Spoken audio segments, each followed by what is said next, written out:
Welcome to the National High Magnetic Field Laboratory. Join us today for a tour of our world record magnets and to learn how they're making important discoveries that can change your life. So welcome to the National MagLab. I'm Kristen Roberts, and I'm the Public Affairs Director here at the National MagLab.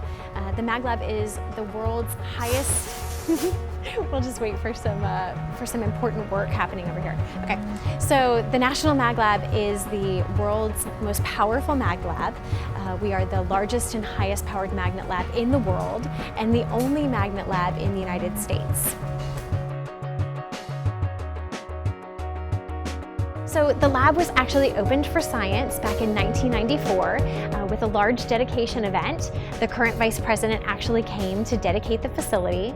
So we're now more than 20 years old, producing more than 400 publications a year in prestigious journals like Science and Nature, and really propelling our field forward. So here we are at the 900 megahertz ultra wide bore magnet, and it's kind of a mouthful, so we just think of this as the world's most powerful MRI.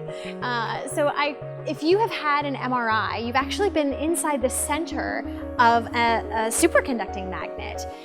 Most MRIs in a hospital setting reach about 1.5 Tesla. If it's very new, it might reach about 3 Tesla. This magnet is actually 21.1 Tesla. And so with that power, with that high magnetic field, we actually unlock 2 really cool powers. The first one is, if you're imaging hydrogen, like most physicians are in a hospital MRI, you're actually able to get this very, very crisp, clear resolution. So very, very clear images coming from this magnet with traditional imaging. But what is its real superpower is its ability to image things that are harder to image than just hydrogen. So something like sodium, for example. We have a researcher here, partnering with a researcher at Florida State University's medical school, who actually images sodium in rodents with brain tumors. And by looking at sodium and the way that it flows through the brain tumor, they can actually tell whether the tumor might be resistant to chemotherapy before treatment. They can tell whether the tumor is shrinking after chemotherapy treatments within about 72 hours, 48 to 72 hours.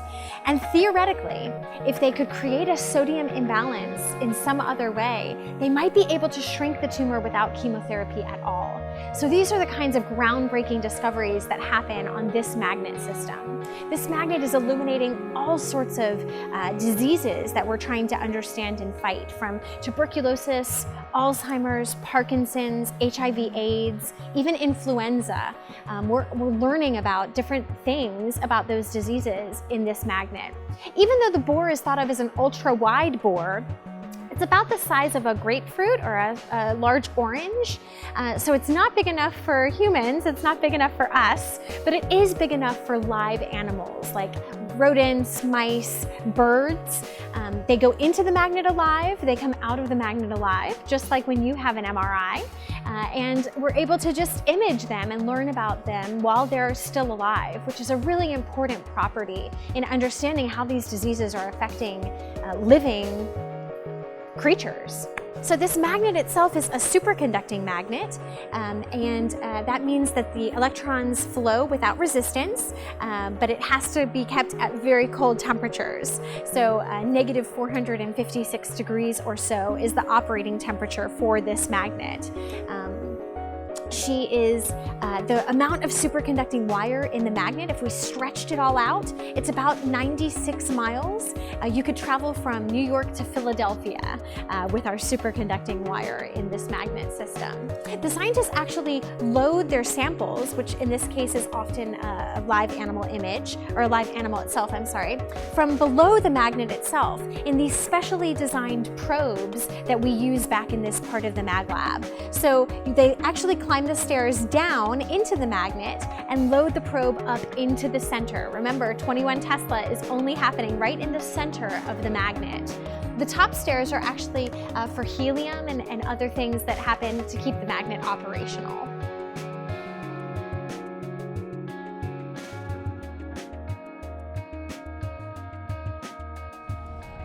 The 45 Tesla magnet is the world's strongest magnet. And in fact, it might be kind of hard to find the magnet within this beautiful big space. Most of the pipes and sort of, impressive, beautiful kind of structure here is actually the magnet cooling water system. The magnet itself is that large cylinder kind of positioned at the top of this cell, and that is the impressive 45T magnet. So if we think about how strong a magnet is, if you think about your refrigerator magnet at home, that's probably about 0.02 Tesla. If you've ever seen a junkyard magnet that can pick up a car, that's about 1 Tesla. And this magnet can reach an impressive 45 Tesla. But again, only channeled in the very, very center of the magnet where we're using it for research purposes. So scientists who come here, they put materials, most of them that people have never heard of, into the center of the magnet, and they use the power of the high magnetic fields to understand the electronic properties of the material.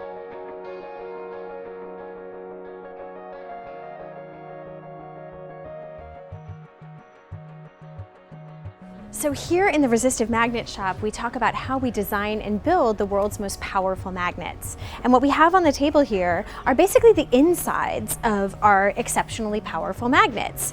So these are discs of copper, silver, all sorts of things. We take the discs and stack them up hundreds and hundreds and hundreds on top of each other in nested coils where they go from larger down to smaller, smaller, smaller. And then we pump electricity through the coils. The electricity travels, the electrons travel through the disc around to the next disc and the next disc, creating a strong magnetic field right in the center where we end up putting the material that we're studying. So each set of discs here represents a different world record magnet housed at the National MagLab. We actually have more than a dozen world record magnets. And I want to just talk very briefly about a design innovation that occurred here at the MagLab back in the early days when the lab was founded in the early 1990s. So this disc with these sort of circular openings are to help with cooling, and we pump deionized water through the discs as much as 4,000 gallons per minute. So these small circular openings caused a little bit of a problem when that much water was being pumped through the discs. So the magnet designers here at the MagLab actually refined the design of the disc, and they went from these small circular openings to these elongated slots. And this is called the Florida bitter disc, one of our early patents here and part of the kind of cornerstone of MagLab magnets.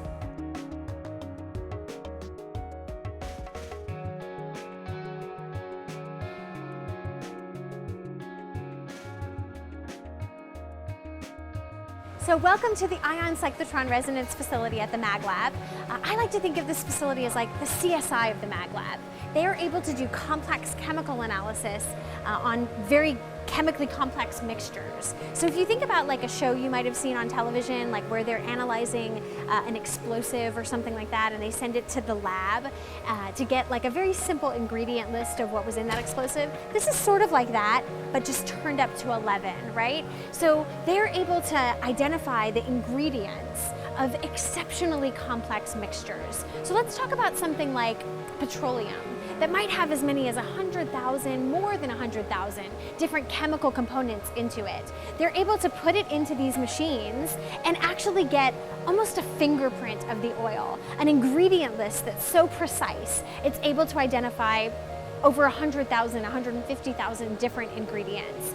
So this becomes really valuable if you're trying to substitute the recipe, right? So maybe you want to substitute, applesauce for oil in your cake recipe. Well, if you're looking to substitute chemical components in your petroleum recipe, you need to have a really precise ingredient list. So this could lead to some interesting, natural replacements for some of those chemical substances.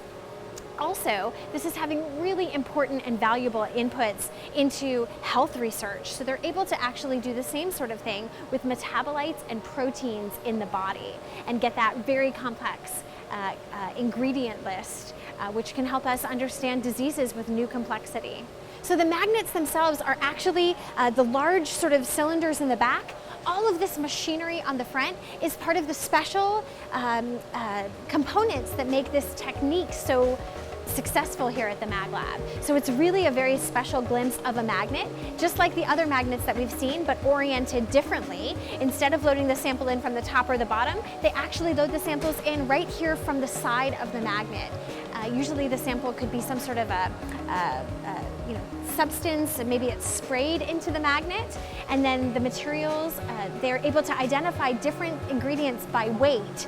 And as long as the weight is different down to a billionth of a gram, they can identify it separately. Thank you for touring the National High Magnetic Field Laboratory. We hope that you've seen how we design and build the world's most powerful magnets and use them as research tools to understand new materials, find energy solutions, and learn about life itself. Here at our atrium, you can actually get a sense of some artists' perspective on what our science looks like. So at the top of our staircase here, we have a beautiful piece where the artist is actually building her own version of the resistive magnet discs, and then those tubes are representing the unseen magnetic field.